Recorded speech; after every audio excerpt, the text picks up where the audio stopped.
Buenos días. Buenos días, profesor. Buenos días. Ahora sí. Hoy día vamos a hacer la última clase. A excepción de, ¿cómo se llama? De Adrián. Haremos un tiempo más. No sé si Adrián seguirá más bien el curso de vacaciones útiles. ¿Qué te dijeron, Adrián? ¿Vas a seguir? No sé, profesor. Muy bien, entonces. Vamos a ir a lectura. Sí.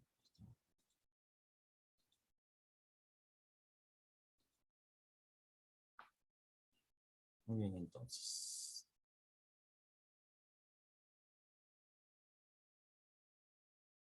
Voy a tomar tiempo, ¿ya? Vamos a ir con tiempo hoy. Va a empezar Adrián. Estas diferentes observaciones parecen aplicables a los animales, pero el asunto en este caso es muy complicado debido aparte a la existencia, en parte a la existencia predominio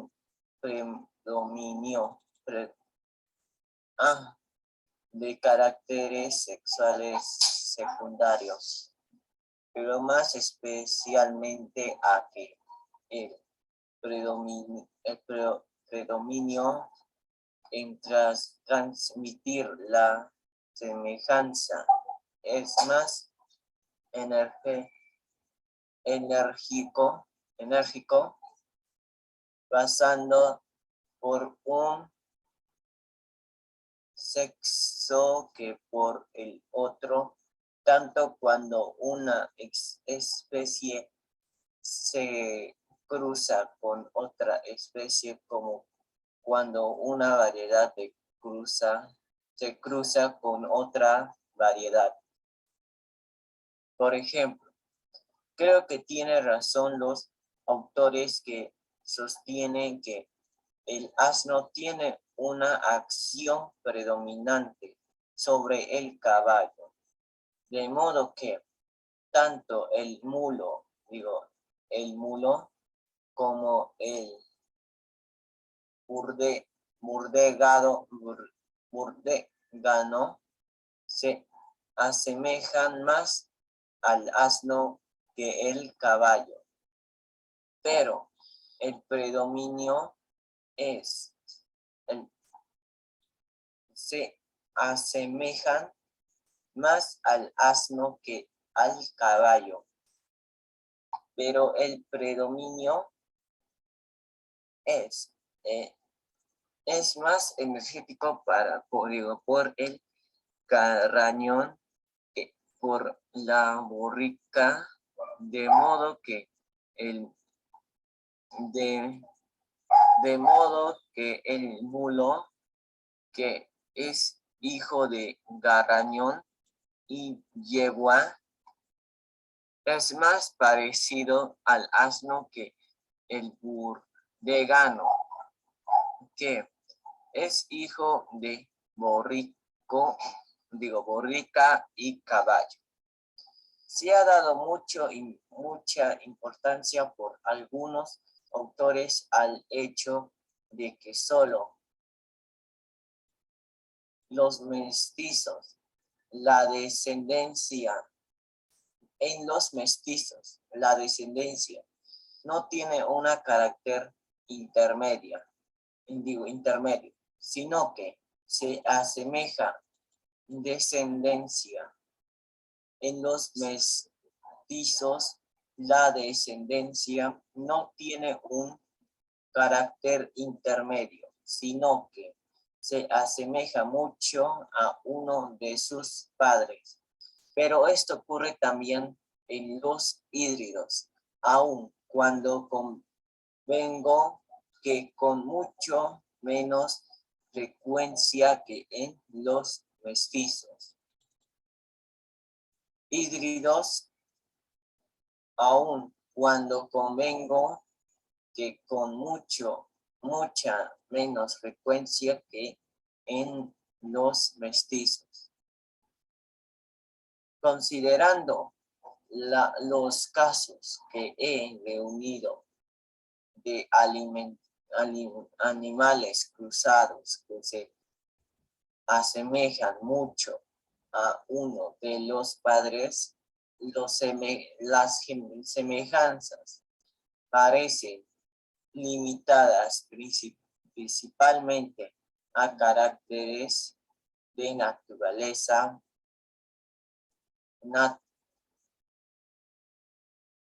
limitadas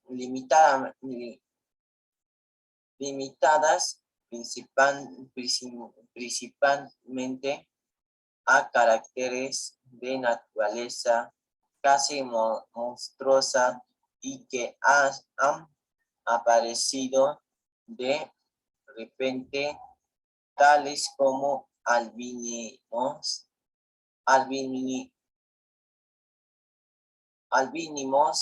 melanimos, falta de cola o de cuerpo, ha aparecido de repente, tales como albininos,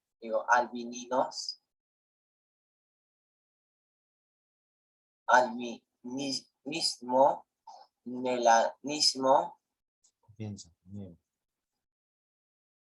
han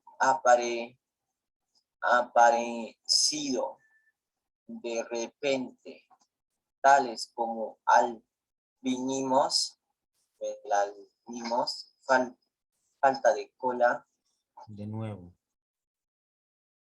han aparecido de repente, tales como albinismos,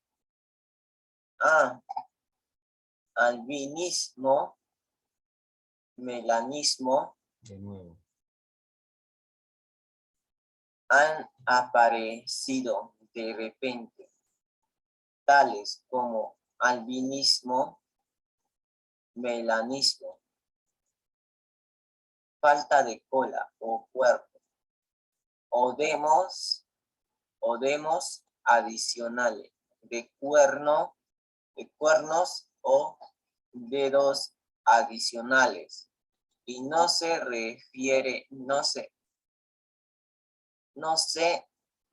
refieren a caracteres que han sido adquiridos lentamente por selección. La tendencia a la vuelta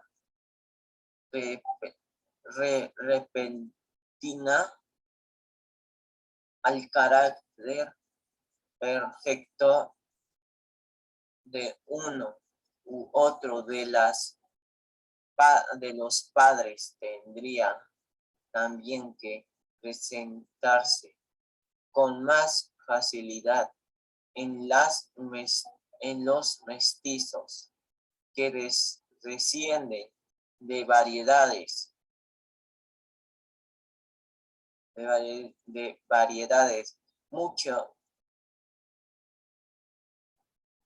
muchas veces producidas de repente y de carácter semimonstruoso, que en híbridos que carácter muchas veces producidas de repente y de carácter semimonstruoso,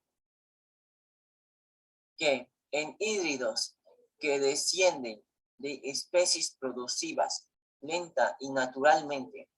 En conjunto, estoy completamente conforme con el doctor Prosper Lucas.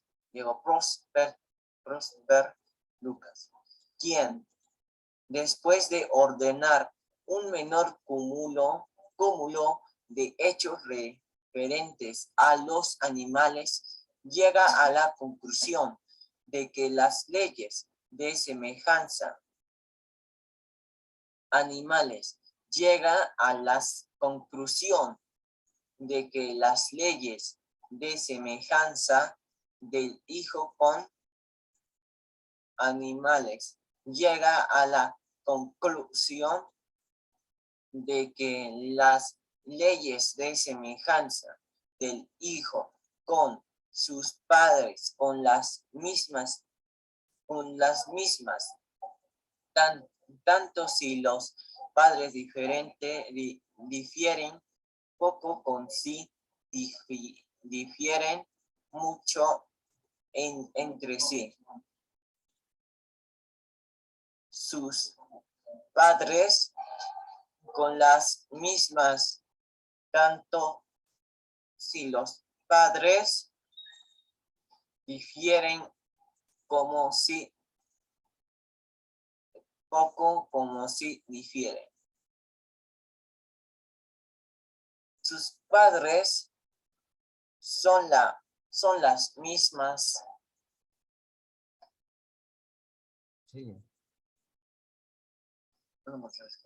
Sigue, sigue, sigue. A ver. Sus padres son las mismas, tanto si los padres difieren poco como si difieren mucho entre sí, o sea, tanto en la unión de individuos de la misma variedad, como en la de variedades diferentes o de especies distintas, independientemente de la cuestión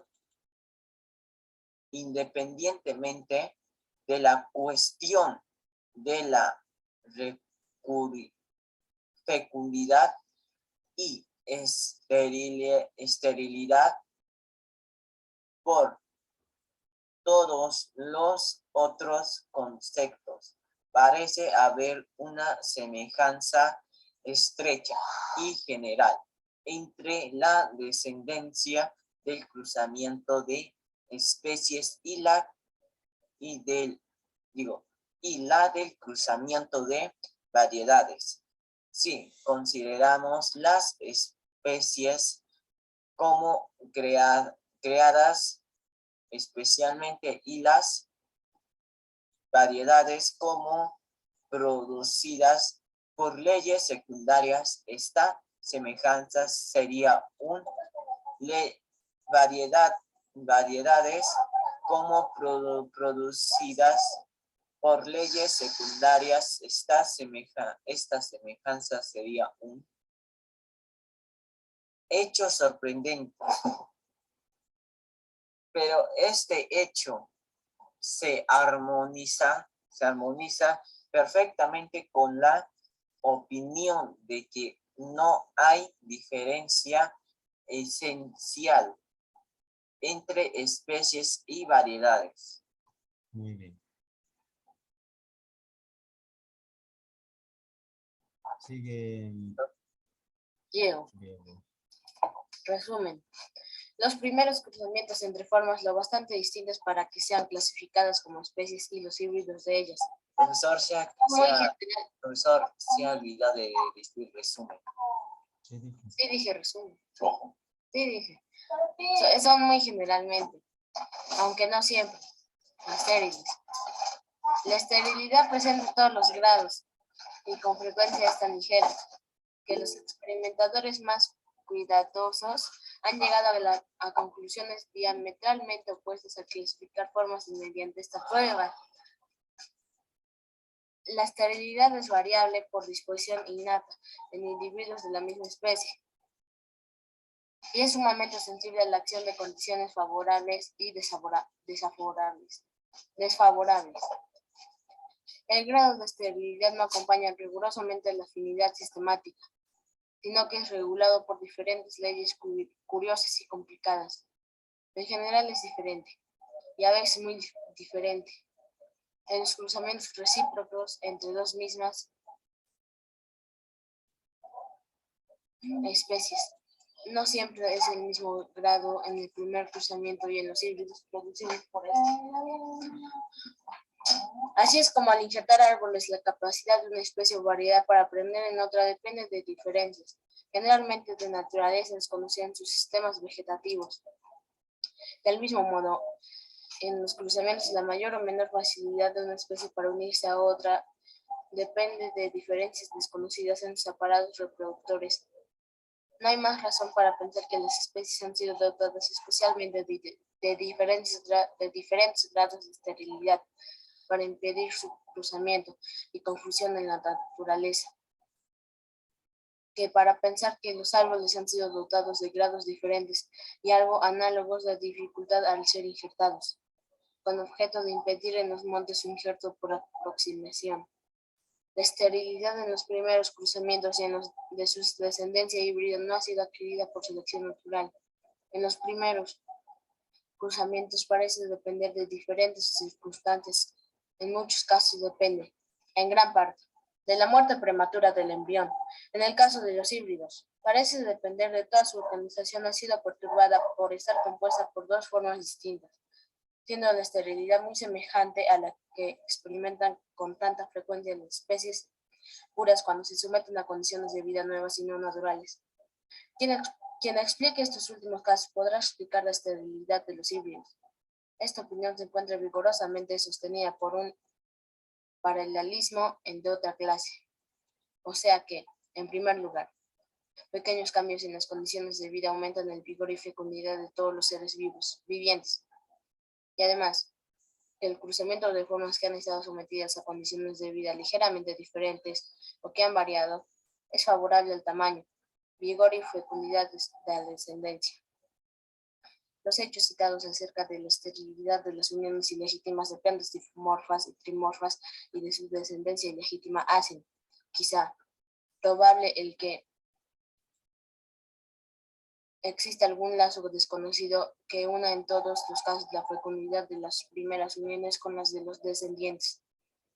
La consideración de estos hechos relativos al dimorfismo, lo mismo que la de los resultados de cruzamientos recíprocos, lleva claramente a la conclusión de que la causa primaria de la esterilidad en los cruzamientos de las especies está limitada a diferencia en sus elementos sexuales. Pero no sabemos por qué los elementos sexuales, en el caso de las especies distintas, se tienen que haber modificado en mayor o menor grado de un modo tan general, conduciendo a su infecundidad mutua. Aunque esto parece tener alguna relación estrecha con el que las especies han estado sometidas durante largos periodos de tiempo a condiciones de vida casi uniformes. No es sorprendente que la dificultad de cruzar dos especies y la esterilidad de su descendencia híbrida se correspondan en la mayor parte de los casos, aun cuando se deban a causas distintas, pues ambas dependen del grado de diferencia entre las especies cruzadas. Tampoco es sorprendente que la facilidad de efectuar el primer cruzamiento, la fecundidad de los híbridos de este modo producidos y la capacidad de injertarse, aun cuando esta última depende evidentemente de circunstancias muy diferentes, vayan todas, hasta cierto punto, paralelas a la afinidad sistemática de las formas sometidas a experimento, pues la afinidad sistemática comprende semejanzas de todas las clases.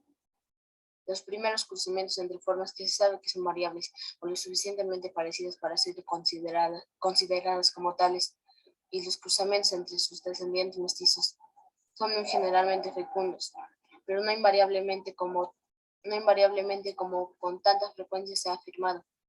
Tampoco es sorprendente esta fecundidad casi perfecta cuando se recuerda los expuestos que estamos, por lo que se refiere a las variedades en estado natural, a discutir en un círculo vicioso.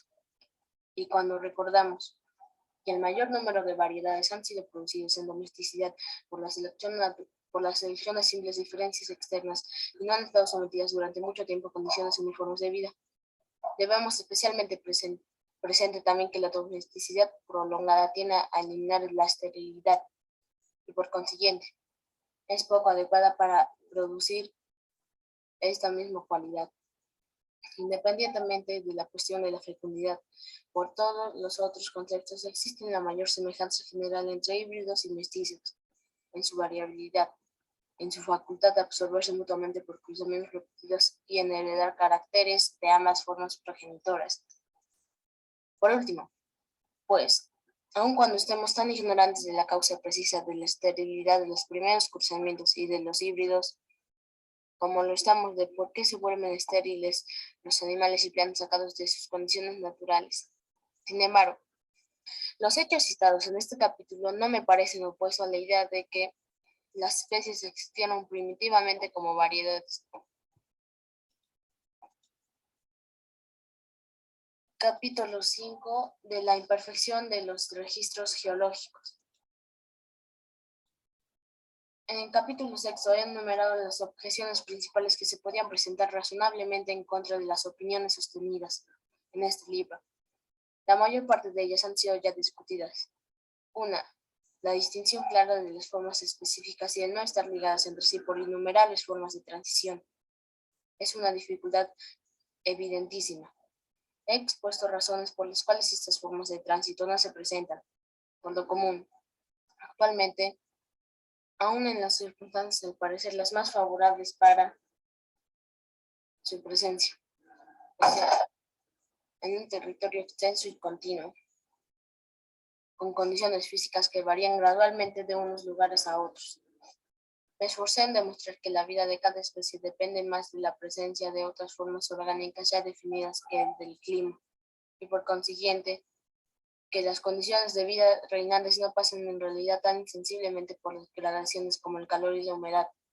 Me esforcé también en demostrar que las variaciones intermedias, por estar representadas por número menor de individuos que las formas que enlazan, serán generalmente derrotadas y exterminadas en el transcurso de ulteriores modificaciones y perfeccionamientos. Sin embargo, la causa principal de que no se presenten por todas las partes en la naturaleza innumerables formas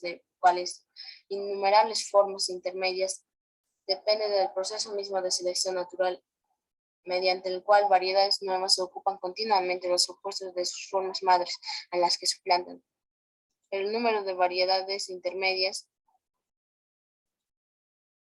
que han existido en otro tiempo tiene que ser verdaderamente enorme, en proporción, precisamente, a la enorme escala en que ha obrado el proceso de exterminio, porque pues cada formación geológica y cada estrato no están repletos de estos eslabones intermedios. La geología ciertamente no revela la existencia de tal serie orgánica.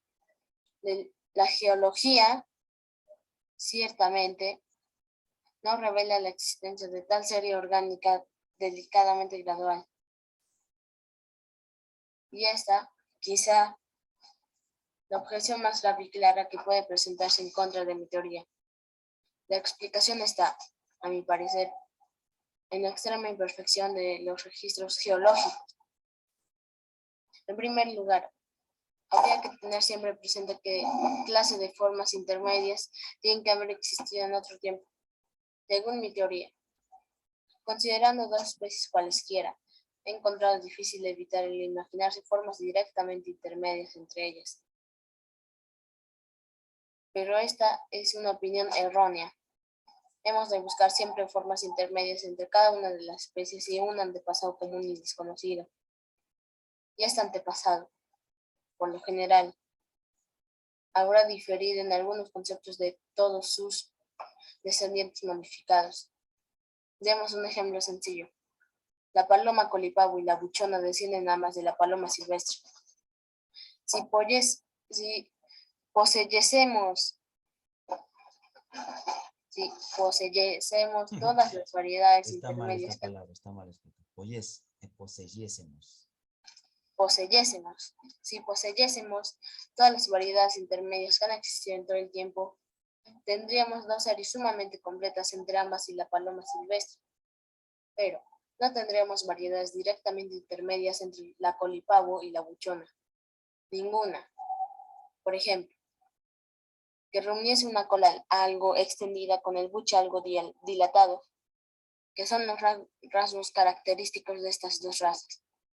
Esas dos razas, sin embargo, han llegado a modificarse tanto que, si no tuviésemos ninguna prueba histórica, estas dos razas, sin embargo, han llegado a modificarse tanto que si no tuviésemos ninguna prueba histórica o directa sobre su origen, no hubiera sido posible el haber determinado por la simple comparación de su conformación con la de la paloma silvestre lidia, si habían descendido de esta especie o de alguna otra forma próxima, tal como aenas. Lo mismo ocurre con las especies naturales, si consideramos formas muy distintas. Por ejemplo, el caballo y el tapir. No tenemos motivo para suponer que alguna vez existieron formas directamente intermedias entre ambas, sino entre cada una de ellas y un antepasado común desconocido. El progenitor común habrá tenido en toda su organización una gran semejanza general con el tapir y el caballo. Muy bien. En el- Sigue Adrián. Profesor, una pregunta. Ujú. ¿Por qué arriba donde dice capítulo 5, arriba hay un texto? ¿Por qué no lo libres? ¿Cuál? Arriba, profesor, en el principio. Desde el principio del esto. ¿Esto? No, el de abajo, a su ausencia. ¿Esto? Ajá, profesor. Son solamente subtítulos de lo que se está leyendo, se va a leer. No, Ya. no lo estamos leyendo. Comienzo. Pero en algunos puntos de la conformación puede haberse diferido considerablemente de ambos, hasta quizá más de lo que de ellos difiere entre sí. Por consiguiente, en todos estos casos seríamos incapaces de reconocer la forma madre de dos o más especies, aun cuando comparásemos la estructura de ella con las de sus descendientes modificados, a menos que, al mismo tiempo, tuviésemos una cadena casi completa de eslabones intermedios. Apenas es posible, según mi teoría, el que de dos especies vivientes pueda haber una descendido de la otra. Por ejemplo, un caballo de un tapir. Y, en este caso, habrá existido eslabones directamente intermedios entre ellas. Pero, de este caso, supondría que una forma habría permanecido sin modificación durante un periodo, mientras que sus descendientes habían experimentado un cambio considerable. El principio de la competencia entre organismos y organismo, entre hijo y padre, hará que esto sea un acontecimiento rarísimo, pues, en todos los casos, las formas de vida nuevas y perfeccionadas tienden a suplantar las no perfeccionadas y viejas. Según la teoría de la selección, todas las especies vivientes han estado enlazadas con la especie madre de cada género, mediante diferencias no mayores que las que vemos hoy día entre las variedades naturales y domésticas de la misma especie. Y estas especies madres, por lo general extinguidas actualmente, han estado a su vez igualmente enlazadas con formas más antiguas y así retrocediendo y, convergiendo siempre en el antepasado común de cada una de las grandes clases. De este modo, el número de eslabones intermedios y de transición entre todas las especies vivientes y extinguidas tiene que haber sido inconcebiblemente grande. Pero, si esta teoría es verdadera, seguramente han vivido sobre la Tierra. Tiempo transcurrido, según se deduce la velocidad de depósitos y de la extensión de la anudación. Independientemente de que no se encuentre restos Profesor, fósiles. has dicho adenudación, has dicho denudación. ¿Denudación? Ya, denudación. Has dicho con la A, profesor. Muy bien, denudación. Profe, también se equivocó otras 2 veces. Ya, me tiene que decir acá rato, ya. Me tiene que decir. Profesor, debes quedar, ¿cómo se llama? Nosotros aprendemos y el profesor debe que esto, y no se debe equivocar, o sea, también se puede equivocar. Por No, supuesto. le decimos, digamos, sus errores cuando termine la lectura o cuando... El mismo rato para releer. Ya. Independientemente de que no encontramos restos fósiles de estas formas de unión infinitamente numerosas, puede hacerse la objeción de que el tiempo no debe haber sido suficiente para un cambio orgánico tan grande si todas las variaciones se han efectuado lentamente. Apenas me es posible recordar al lector que no sea un geólogo práctico los hechos que conducen a hacerse un débil ideal del tiempo transcurrido. El que sea capaz de leer la gran obra de Sir Carlos Lyell sobre los que los historiadores futuros reconocerán que ha producido una revolución en las ciencias naturales. Y, con todo, no admita la enorme duración de los periodos pasados de tiempo. Puede cerrar inmediatamente el presente libro. No quiere esto decir que sea suficiente estudiar los principios de geología o leer tratados especiales de diferentes observadores acerca de distintas formaciones y notar cómo cada autor intenta dar una idea insuficiente de la duración de cada formación, aún de cada estrato. Podemos conseguir mejor formarnos alguna idea del tiempo pasado conociendo los agentes que han trabajado y dándonos cuenta de lo profundamente que ha sido denudada la superficie de la tierra y de la cantidad de sedimentos que han sido depositados. Con Lyell ha hecho muy bien observar la extensión y grueso de las formaciones sedimentarias por el resultado y la medida de la denudación que ha experimentado la corteza terrestre. Por consiguiente, tendría uno que examinar por sí mismo los enormes cúmulos de estratos superpuestos y observar los arroyuelos que van arrastrando barro y las olas desgastando los acantilados, para comprender algo acerca de la duración del tiempo pasado, cuyos monumentos vemos por todas partes a nuestro alrededor. Es excelente recorrer una costa que esté formada de rocas algo duras y notar el proceso de destrucción. En la mayor parte de los casos, las mareas llegan a los acantilados 2 veces al día y solo durante un corto tiempo. Y las olas no las desgastan más que cuando van cargadas de arena o de aguijarros, pues esta ha probado que el agua pura no influye nada en el desgaste de rocas. Al fin, la base del acantilado queda minada, caen enormes trozos y entonces, permaneciendo fijos, han de ser desgastados, partícula a partícula, hasta que, reducido su tamaño, pueden ser llevados de acá para allá por las olas, y entonces son convertidos rápidamente en cascajos, arena o barro. Sigue Adrián.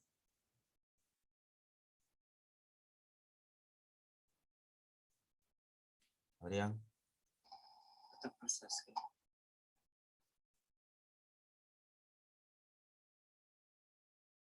Profesor, iba a preguntar, profesor, creo que te has equivocado en ¿Crees o me he equivocado?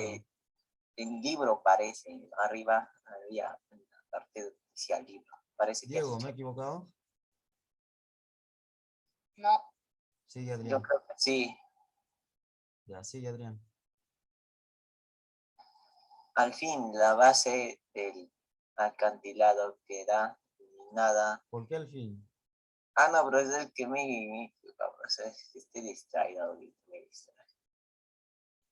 De eso se trata, pues que siga la lectura, por eso es que estaba empezando a leer. Tienes que seguir, puedes ver. tienes que seguir palabra por palabra que estamos siguiendo. Ahí te estás practicando tu visión en la lectura. No sirve de nada que yo siga leyendo. Sigue, Diego. Pero, ¿qué frecuentas ver? A lo largo de las bases y de los acantilados que se retiran, peñascos redondeados, todos cubiertos por una gruesa capa de producciones marinas, que demuestran lo poco que son desgastados y lo raro es el que sean arrastrados. Es más, si seguimos unas cuantas millas en una línea de acantilado rocoso que está experimentando erosión, encontramos que solo en algún que otro sitio, a lo largo de alguna pequeña extensión o alrededor de un promontorio, están los acantilados sufriéndola actualmente. El aspecto de la superficie y de la vegetación muestra que en cualquiera de las demás partes han pasado años desde que las aguas bañaron su base. Sin embargo, recientemente, las observaciones de Ramsay, a la cabeza de muchos excelentes observadores de Hughes, Heike, Kroll y otros, nos han enseñado que la erosión atmosférica es un agente mucho más importante que la acción costera, o sea que la acción de las olas. Toda la superficie de la Tierra está expuesta a la acción química del aire y del agua de lluvia, con su ácido carbónico disuelto, y, en los países fríos, a las heladas.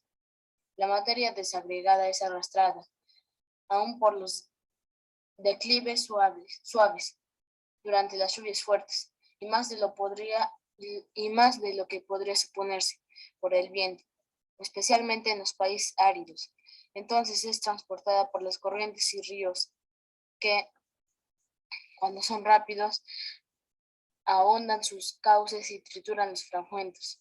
En un día de lluvia vemos, aun cuando una comarca ligeramente ondulada, los efectos de la erosión atmosférica en los arroyuelos fungosos que bajan por todas las cuestas.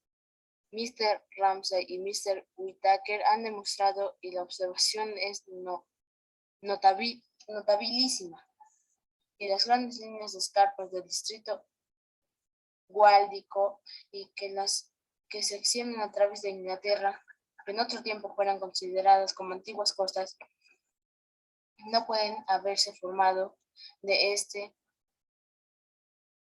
modo, pues cada línea está constituida por una sola formación, mientras que nuestros acantilados marinos, en todas partes, están formados por la intersección de diferentes formaciones. Siendo esto así, nos vemos forzados a admitir que las líneas de escarpas deben su origen, en gran parte, a que las rocas de que están descompuestas han resistido a la denudación atmosférica mejor que las superficies vecinas. Estas superficies, por consiguiente, han sido gradualmente rebajadas, quedando salientes las líneas de roca más dura. Muy bien, sigue Adrián.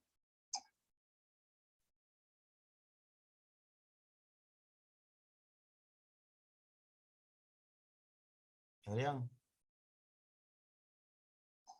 Nada produce en la imaginación una impresión más enérgica de la inmensa duración del tiempo, según nuestras ideas de tiempo, como la convicción de este modo conseguida de que han producido gran resultado las agentes.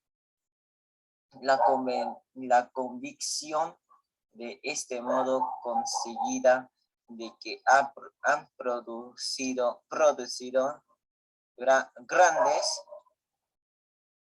resultados los agentes atmosféricos que aparentemente tienen tan poco fuerza y que aparecen tan resultados los agentes atmosféricos que aparentemente tiene tan poca fuerza y que aparecen trabajar fuerza y aparecen trabajar con tanta fuerza y que aparecen trabajar. Profesor, ahí dice trabajar. Debe haber. Aparece.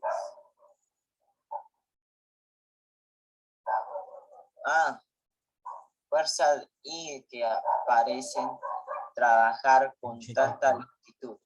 Parece, no parece. Sí. Profesor, ahí dice parece, no parece. Parece, entonces he dicho aparecen.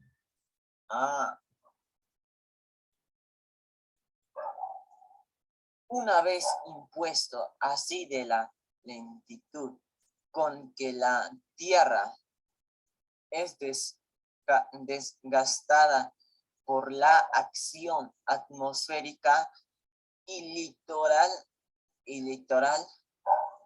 es conveniente a fin de apreciar la duración del tiempo pasado,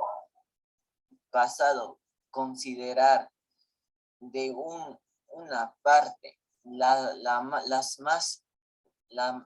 masas de roca que han sido A ver, nuestras. otra vez, mira, otra vez está retrocediendo a decir las masas. Tranquilo, mira, despacio. Masas A ver, escúchame un ratito. Yo voy a hacer un ratito una lectura, una pequeña lectura, y capta el tono para que puedas, para que no estés dándole pausa a cada palabra. ¿Ya? Mira, la diferencia en que cuando tú lees de la forma en que estás dándole pausa en cada palabra, las masas de rocas, a decir o a leer en tono diferente. Las masas de rocas que han sido eliminadas de muchos territorios extensos. No es necesario que vayas a toda velocidad, despacio, en todo caso, léelo despacio. Extensos. Otra cosa es vamos a ver cómo haces. Extensos. Es muy diferente decir extensos. Lento. Léelo si es posible lento. ¿Ya? Después, así se te va a resultar mejor, porque tú dices extensos, a decir extensos. Ya está, más sencillo. A ver, sigue. Y de otra parte, el grosor de nuestras formaciones sedimentarias. A ver, sí, a ver, ¿te das cuenta? Sedimentarias. Sedimentarias. Despacio. Sedimentarias. Ya está, a ver. Sedimentarias. Sí. Recuerdo que quedé impresionadísimo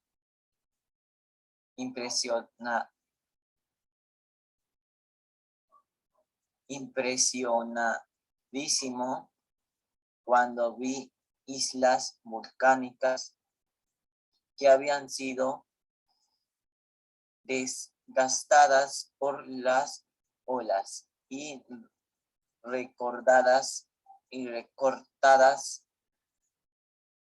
todo alrededor, formando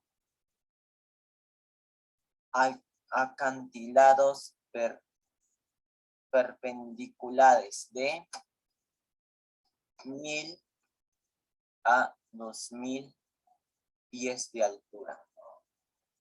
Pues la suave pendiente de las corrientes de lava, debida a su primer estado líquido, indicaba al instante hasta donde se habían avanzado en otro tiempo. En el mar, las capas duras, rocosas, la misma historia nos refiere aún más claramente las fallas estas grandes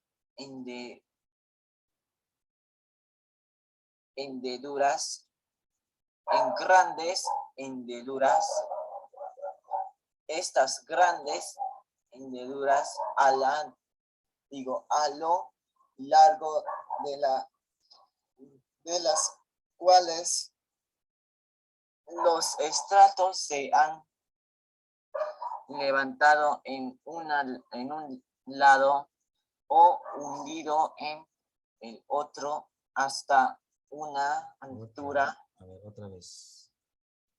Ya te dije, espacio. Aumenta de la hasta una altura o profundidad de miles de pies, pues desde que la corteza se rompió y no hay gran diferencia, bien, fuese el levantamiento brusco, bien fuese lento y efectuado por muchos movimientos pequeños, como lo creen hoy la mayor parte de las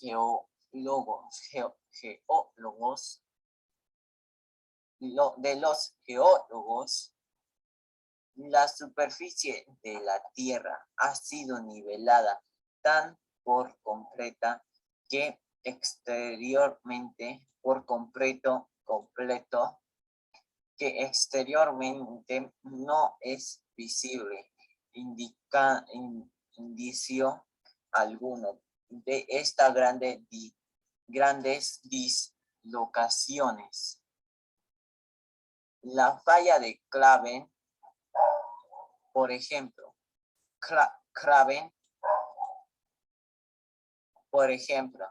se extiende,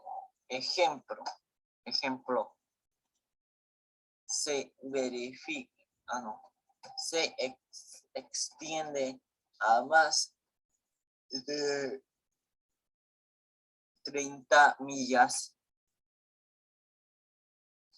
y a lo largo de esta línea, el movimiento vertical de los estrados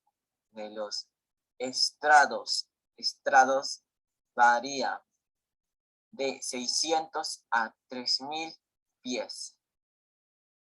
El profesor Ramsay ha publicado un estudio de un hundimiento en Agresia de 2300 pies y me informa que está convencido de que existe otro en Merioneth Chao, ya, sí. De 12 pies o de 12,000 pies y, sin embargo, en estos casos nada hay en la superficie de la Tierra que indique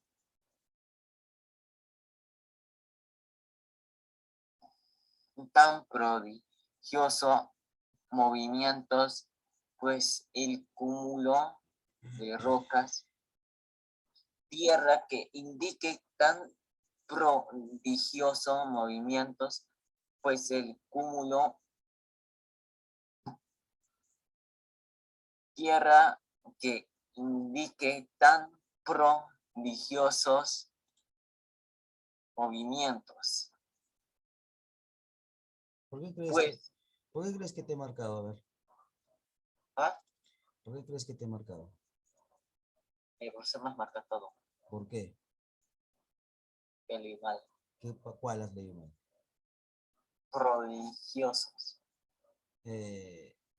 ¿Has repetido mal o algo te faltaba? Esta palabra. Me faltaba. ¿Qué te faltaba? Pronunciar la R. La R sí lo hiciste bien. Pro. Te faltaba otra cosa. El osos. En plural. Siempre tienes ese detalle en olvidarte el plural. El primer plural. Por ejemplo, a veces dices en estos casos. Bueno, acá no te has equivocado, pero si siempre sabes equivocar, tienes que visualizar bien la palabra. ¿Listo? Sí. Pues el cúmulo de rocas ha sido arrastrado hasta quedar por igual a ambos lados de la falla. Muy bien. Lo otro es, ¿sabes por qué también tienes esa dificultad de estar leyendo uno por uno? No sé si en tu colegio o has aprendido a leer vocal por vocal. Pape, popú, tatetito, tú, sasesiso, su, rareriro, ma, mi, ma.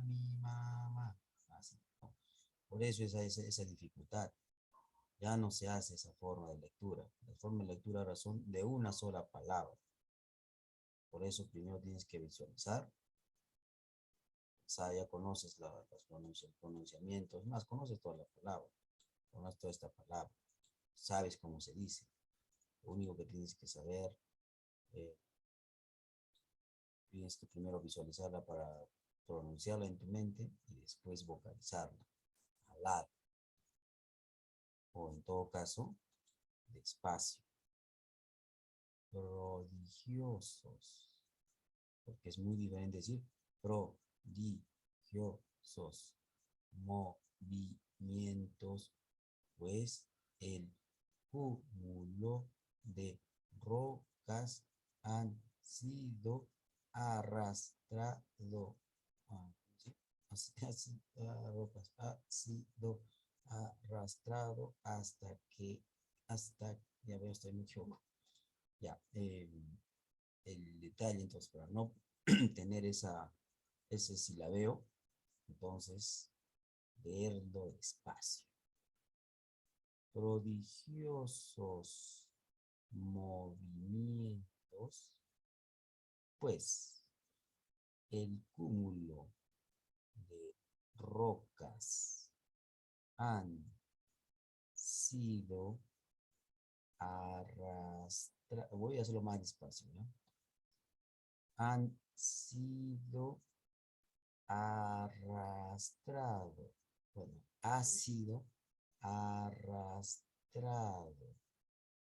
hasta quedar por igual a ambos lados de la falla. Cuenta la diferencia de decir cúmulos de rocas. Cuando ya tengas más práctica va a ser más rápido. Pues el cúmulo de rocas ha sido arrastrado hasta quedar por igual a ambos lados de la falla. Poco a poco ahí, bueno, yo no llego a ese nivel de mirar partir en dos los, el renglón. O sea, miran hasta acá, toda una visión miran hasta ahí algunos y de un tirón leen y otro acá. Por eso leen rápido. ¿No? A ver, vamos a leer una última. Esperamos aquí en esto. ¿Ah, Diego? ¿Yo? Sí. Por otro lado, en todas las partes del mundo, las masas de estratos sedimentarios tienen un grosor asombroso. En la cordillera de los Andes he calculado en 10.000 pies una masa de conglomerados, y aun cuando es probable que los conglomerados se hayan acumulado más deprisa que los sedimentos finos, sin embargo, como están formados de guijarros pulimentados y redondeados, cada uno de los cuales lleva el sello del tiempo, que sirven para mostrar con qué lentitud tuvo la masa que acumularse. El profesor Ramsay, que me ha indicado el máximo grosor según medidas positivas en la mayor parte de los casos de las sucesivas formaciones en diferentes partes de la Gran Bretaña, y el resultado es el siguiente. No vamos a quedar. ¿Te das cuenta, Adrián? Diego leyó hasta acá y miren, ya había, si te das cuenta, yo apenas leyó acá, yo lo pasé. Pero él ya sabía lo que decía acá. Porque cuando él ha leído esto, él ya visualizó esta parte de acá. Mientras estaba leyendo todo esto, él visualizó las siguientes palabras. Entonces él seguía leyendo y ya estaba, yo había puesto la siguiente página. Esa es la forma en que se tiene que practicar. Ya conoces, por ejemplo, por, otro, lado, ya conoces. Mientras tú miras esta palabra y cuando ya estás vocalizando, ya estás mirando la siguiente. Por otro lado, en todo, bueno, a ver cómo podríamos hacer esto. Tiene que ser práctica, full práctica. Eso ya vamos a ver contigo en las siguientes clases. Nos quedamos en el cuadro. Mañana empiezo yo voy a empezar, supuestamente he cambiado el horario, no supuestamente, he cambiado el horario. El profesor de matemáticas me pidió las primeras horas, pero solo por mañana empiezo yo. ¿Listo? Diego, ¿ya? Vamos a hacer lectura, y de paso voy a indicar qué es lo que vamos a hacer. Mañana es jueves, ¿no? Sí. ¿Sí? Entonces, en el caso de Adrián, mañana nos encontramos otra lectura de Adrián más bien vamos a hacer media hora. Como tú no vas a estar, no sé si los demás empezarán. Vamos a ver eso. Pero con Adrián tengo todavía hasta el 20 para hacer la lectura. ¿Listo, Adrián? Sí, profesor. Ya. Vamos a entrar a las 7 de la mañana. Terminamos a las 7:30. ¿De acuerdo? Profesor, yo también entro a las 7, ¿no? ¿Quieres entrar? Desde mañana comienzan las vacaciones útiles, ¿no? Sí. Desde creo que... Sí, sí, es que puedo siempre. Ya, si quieres entras, pero Gracias. más voy a hacer participar a Adrián. Adrián. Ok. Gracias, Adrián. Listo, ya. Chau, cuídense, chicos. Hasta Sí, no, mañana. profe. Hasta la Chao. próxima, profesor. Chao.